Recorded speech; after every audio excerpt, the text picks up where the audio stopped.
Se enfoca un puñado de sal cayendo sobre una mesa antigua, iluminada por velas, marcando el inicio de una exploración del significado oculto tras este gesto. Durante la última cena, un evento de gran relevancia histórica, se nos muestra un momento sutil pero significativo: Judas Iscariote derramando un recipiente de sal sobre la mesa. Este pequeño accidente es interpretado como una ruptura de la pureza y los pactos, convirtiéndose en una premonición de la traición que estaba por venir. La representación de Da Vinci de esta escena inmortaliza la conexión entre Judas y la traición, enfatizando la sal derramada como símbolo de mala suerte. A medida que la superstición viaja a través del tiempo y las culturas, la narrativa nos lleva a la Edad Media, donde el derrame de sal viene acompañado del gesto protector de lanzarla sobre el hombro izquierdo. Este ritual, transmitido de generación en generación, refleja la persistencia del miedo y la influencia del simbolismo en la vida cotidiana. Leonardo da Vinci, con su aguda observación, captura este detalle en su obra La Última Cena, asegurándose de que el recipiente de sal, junto a Judas, quede marcado como un detalle lleno de connotaciones negativas. En un contexto moderno, el relato es presentado con un sesgo contemporáneo, donde amigos bromean sobre la mala suerte mientras lanzan sal sobre el hombro. Esta escena nos lleva a reflexionar sobre cómo los símbolos y gestos de antaño siguen afectando nuestro comportamiento, manteniendo viva una tradición que remonta a siglos pasados. La narrativa concluye con una reflexión sobre el poder de los símbolos y las historias que preservan, instándonos a considerar la próxima vez que derramemos sal, como una conexión con un pasado lleno de misterio y significado. La historia de la sal derramada, lejos de ser un simple gesto supersticioso, es un recordatorio de cómo los eventos más pequeños pueden reflejar nuestra conexión con la historia y la cultura colectivas. En un mundo donde los espíritus habitaban tanto en los vientos como en las sombras, la sal era más que un mineral, era el escudo de la humanidad, un legado otorgado por los dioses en tiempos inmemoriales. Se decía que la sal nacía de las lágrimas del primer dios, derramadas al presenciar el caos desatado por el gran vacío. Cada cristal era una chispa de la divinidad, brillante y pura, capaz de repeler la oscuridad más profunda. En la aldea de Numira, situada en las fronteras del desierto blanco, nació un niño bajo un eclipse lunar. Su madre, una humilde recolectora de sal, lo llamó Cal. Desde su infancia, Cal mostró una conexión única con el mineral. Cuando las tormentas de arena amenazaban con sepultar a los recolectores, bastaba con que él tocara la sal para que ésta emitiera un resplandor que ahuyentaba los vientos. Los ancianos de la aldea lo observaron en silencio. Susurraban profecías olvidadas. Una de ellas hablaba del guardián de las arenas blancas, un ser destinado a empuñar el poder de la sal sagrada para enfrentarse al renacimiento del gran vacío. Décadas después, mientras Cal crecía en fuerza y sabiduría, el mundo espiritual comenzó a temblar.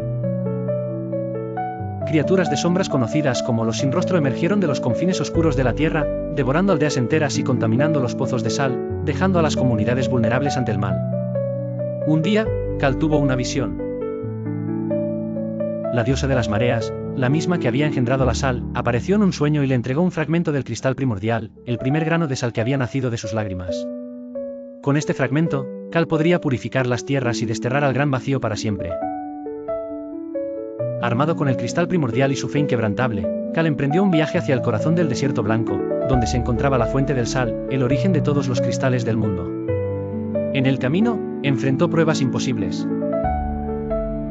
El lago de los lamentos, aquí, las almas atrapadas por los sin rostro intentaron seducir a Cal con sus voces melancólicas, prometiéndole poder eterno si abandonaba su misión. Pero Cal esparció un círculo de sal alrededor de sí mismo y recitó las palabras sagradas, liberando a las almas. La tormenta viviente, una tempestad poseída por el gran vacío, intentó borrarlo del mapa. Cal utilizó el cristal primordial para atraer un relámpago divino, que transformó la tormenta en lluvia purificadora.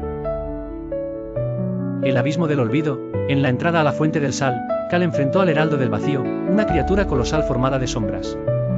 Tras una batalla épica, Cal incrustó el cristal primordial en el corazón del heraldo, disipándolo en una explosión de luz. Cal llegó a la fuente del sal y encontró un cristal gigantesco que pulsaba como un corazón vivo. La diosa de las mareas le habló nuevamente, advirtiéndole que para sellar al gran vacío, debía unir el cristal primordial con su propia esencia vital, convirtiéndose en un guardián eterno. Sin vacilar, Cal colocó el cristal en el núcleo de la fuente y ofreció su vida. Una onda de luz inundó el mundo, purificando la tierra, los mares y el aire. Los sin rostro se desvanecieron, y el gran vacío fue sellado más allá del tiempo y el espacio. Cal nunca regresó, pero su espíritu permaneció en la sal misma. Desde entonces, cada cristal contiene un fragmento de su sacrificio, recordándonos que la sal no solo sazona nuestras vidas, sino que también protege nuestras almas de la oscuridad. En Numira, bajo las estrellas del desierto blanco, los habitantes aún colocan un puñado de sal en las puertas de sus hogares, no solo para ahuyentar a los espíritus malignos, sino para honrar al guardián de las arenas blancas, cuyo sacrificio salvó el mundo. Un amanecer sobre una vasta llanura. Un grupo de cazadores primitivos avanza en silencio, armados con lanzas, siguiendo las huellas de un animal. La música es solemne y cargada de misterio. Desde el principio de los tiempos, el hombre ha tenido una necesidad ineludible, la sal. No podíamos producirla, pero la necesitábamos para vivir. Y así comenzó una de las búsquedas más épicas de nuestra historia. Los primeros hombres obtenían su sal de la carne que cazaban. Era suficiente para sobrevivir, pero solo mientras la caza fuera abundante. Cuando las presas escaseaban, la verdadera lucha comenzaba, encontrar depósitos de sal en el vasto y desconocido mundo. El líder del grupo observa huellas de animales cerca de un terreno seco y blanco. Una tormenta de viento levanta el polvo, mientras sus compañeros lo siguen con expresión de duda y esperanza.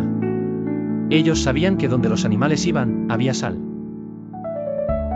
La naturaleza les daba pistas, pero llegar hasta allí requería valor, astucia y resistencia. Con el tiempo, dejamos de depender solo de la caza y nos convertimos en agricultores. Pero cultivar la tierra traía nuevos desafíos. Necesitábamos sal para conservar nuestros alimentos, para sobrevivir los inviernos y alimentar al ganado. Un anciano sabio guía a un grupo de hombres y mujeres por un sendero montañoso, siguiendo las huellas de animales salvajes hacia un misterioso destino. La búsqueda de sal se volvió un rito. Seguíamos a los animales, cruzábamos ríos, escalábamos montañas. Cada grano encontrado era un tesoro que podía significar la diferencia entre la vida y la muerte. Y entonces, los primeros depósitos de sal fueron descubiertos. No eran solo recursos, eran milagros. Esos cristales blancos se convirtieron en la base de comunidades, en un símbolo de prosperidad y poder. Las manos de un líder sostienen un puñado de sal mientras su pueblo celebra. Una tribu vecina llega para intercambiar pieles y herramientas por ese preciado mineral. La sal unió a las tribus, creó comercio y estableció rutas. Una transición muestra cómo, a través de los siglos, las civilizaciones crecieron alrededor de las rutas de la sal, caravanas cruzando desiertos, barcos cargados de sal en los océanos y mercados bulliciosos donde este oro blanco se intercambiaba. La sal dejó de ser solo una necesidad. Se convirtió en un símbolo de poder, riqueza y supervivencia. Fue la base de imperios, la chispa de guerras y la inspiración de alianzas. Donde había sal, había vida. Y donde había vida, había historia. La cámara regresa al presente. Un simple salero está sobre una mesa moderna. Una mano lo toma y espolvorea sal sobre un plato. Hoy, la sal parece común. Pero cada grano que toca tu mesa es el eco de una búsqueda épica. Una historia de supervivencia y descubrimiento. Nuestros ancestros recorrieron mundos enteros para que tú pudieras tener lo esencial. La próxima vez que tomes sal, recuerda que estás sosteniendo el legado de aquellos que nunca se rindieron. Es su historia y ahora es la tuya. En la vasta extensión del Imperio Romano, la sal no era simplemente un mineral, era un símbolo sagrado, una ofrenda que conectaba a los mortales con los dioses. Se decía que Sales, la diosa de la salud y la salvación, había entregado la sal al primer cónsul de Roma durante un momento de crisis. A cambio, exigió que cada sacrificio hecho a los dioses fuese purificado con ella, para garantizar la conexión entre lo terrenal y lo divino. La sal, conocida como el blanco oro, no solo era un elemento esencial en la vida diaria, sino que también adquiría una dimensión espiritual y política. El Senado decretó que cada templo tuviera un depósito sagrado de sal, y cualquier ciudad conquistada debía ceder parte de sus reservas al templo de Sales en la colina capitolina. Con el tiempo, el culto a Sales se expandió.